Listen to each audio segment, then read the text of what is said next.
Welcome back. Now, in part, South Africa's economic recovery hinges on the stability of its SOEs. Reforming these entities is therefore critical. And in his medium-term budget policy statement, Finance Minister Enoch Godongwana reiterated his tough love approach for SOEs. And with the national budget looming, version 2 of the National State Enterprises Bill is being digested. Now, will the SOE Bill achieve its objectives? Olga Constantatos, who's head of credit at Futuregrowth Asset Management, joins us with her assessment. Olga, a pleasure. Thank you for being with us today. Thanks, Lotando. Thanks for having me. All right, Olga, I believe there are two versions of this bill. So maybe you can briefly give us, a bit of a snapshot of where we are now with this version 2 and what it aims to correct possibly from the first version. Sure. So version 1 of the draft bill was released last year in about October, and there was a public comment process following that.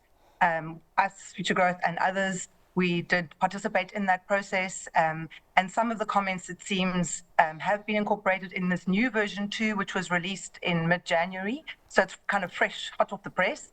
So there are some amendments to version 1. There were some problematic areas to version 1, which we can talk through.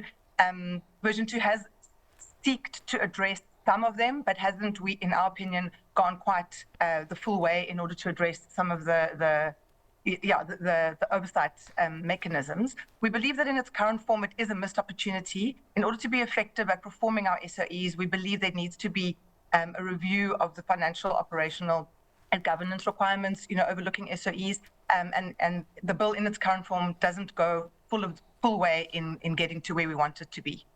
Let's talk about, these versions, Olga, and what stands out for Futuregrowth, what you might be most concerned about at this point.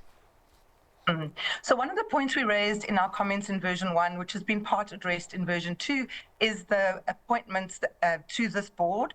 So we call it the SAMCO, the State Asset Management Company. It's the holding company, or it's envisaged to be the holding company of a list of state-owned entities.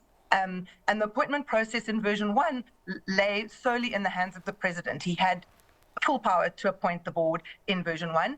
Version 2 has looked to address some of those shortcomings. The shortcoming that, as we expressed it, was a concentration of political power in the hands of the president, as we know, and has been admitted as recently as yesterday in the Standing Committee of Appropriations by National Treasury.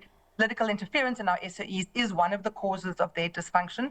And so we would have hoped that this bill would have looked to insulate some of the SOEs from this political interference.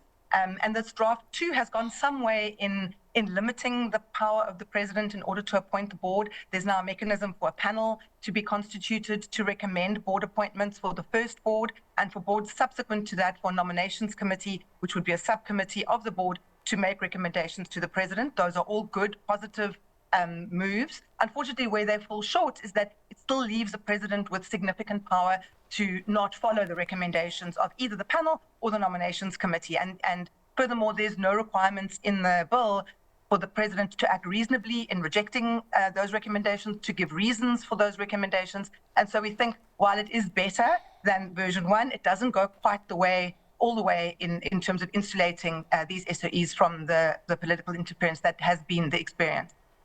I must also ask you here, Olga, it does look like we seem to be scrambling to really sort out these governance issues. And of course, all of it still points, I guess, to the fact that the state would be the main shareholder here.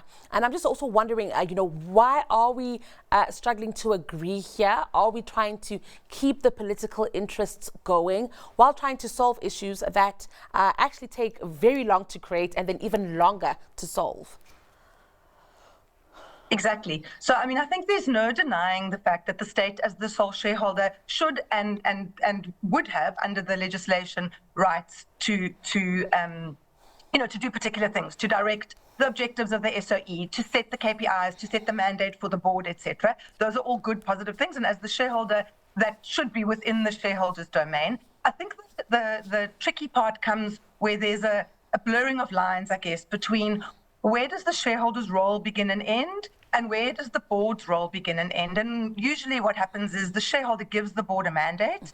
And this happens in private companies, and we are arguing should be happening in the state-owned entities, that the shareholder sets the mandate for the board, sets the KPIs, sets the timelines, and basically gives the board the authority to go ahead and execute on that mandate. I think the problem has come, and we've seen it in all the SOEs, Eskom is a great example, where there's multiple layers of government kind of telling the board to do particular things which might be at odds with what is in the best interests of the company. You must remember that directors that are appointed as directors of a company have to act in the best interests of that company and its stakeholders. And sometimes the instructions that may be coming from various government departments that might be contradictory to each other. So, it might be that NT is saying one thing and DPE is saying something else, or the Minister of Electricity is saying a third thing. And it gets very confusing and difficult then for the board to be held accountable for executing on their mandate. So in a nutshell, there's no denying that the shareholder does have a role to play. I think the part where we have got concerns is in the overstepping of that role relative to the fiduciary responsibilities that the board members themselves, the directors of the state-owned entities themselves,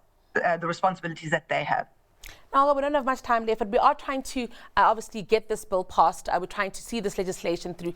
But can we also legislate integrity? And I think that's possibly where I think we may get stuck here, that personalities, also get in the way here, depending on who the shareholder is or who sits on the board.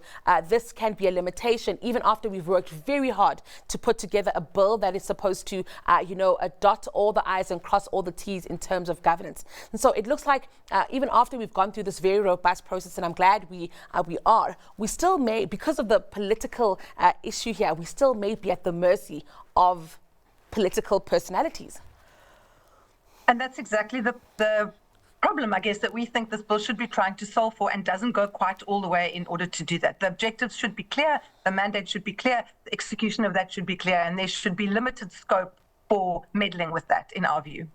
Well, Olga, we'll keep talking to you, and we hope that we can get to a place where everyone is satisfied with what we're seeing here. Thank you so much for your time. It's been a pleasure. That was Olga Constantatos. She's Head of Credit at Futuregrowth Asset Management.